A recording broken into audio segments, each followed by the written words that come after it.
A former BBC royal correspondent has said that Prince Charles should tell his younger brother, the Duke of York, to retire from public life.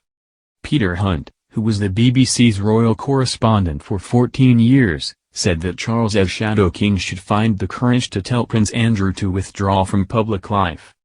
He further claimed that the Queen herself would not do this, because she has a blind spot for the Duke.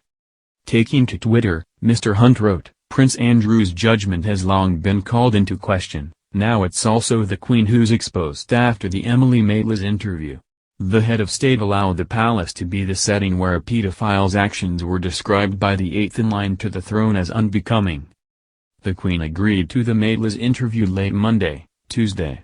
BBC Newsnight were given the green light just as Prince Charles was flying out of the country on an official visit.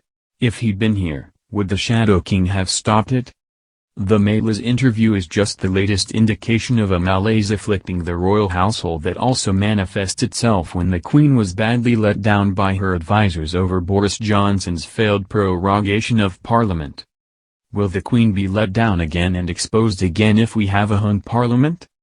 Will Prince Charles have the courage to do what he should do, and tell Prince Andrew to retire from public life on the basis his judgment has been called into question one too many times? Their mother won't. Andrew is one of her blind spots. The Duke of York has faced widespread criticism from the public following his extraordinary interview on Newsnight in which he said he did not regret his friendship with convicted child sex offender Jeffrey Epstein. In a poll of Royal Central readers, a significant majority of respondents say that the Duke of York should step back from royal duties following his calamitous interview with BBC Newsnight. Of the 533 people polled, 83% say Prince Andrew should no longer carry out official engagements on behalf of the Queen. Just 17% of respondents say he should carry on working at his current rate. In the wake of Prince Andrew's interview with BBC Newsnight's Emily Maitlis on Saturday night, questions have been raised about the Duke of York's place in the royal family when the Prince of Wales becomes king. Prince Andrew could find himself out of the core royal family in the wake of his car crash interview, an expert has suggested. The Duke of York sat down with BBC Newsnight's Emily Maitlis for a lengthy interview about his relationship with pedophile billionaire Jeffrey Epstein that was aired last night. In the aftermath of the lengthy conversation, in which the prince failed to express sympathy for any of Epstein's victims, questions have been raised about Andrew's future in the royal family.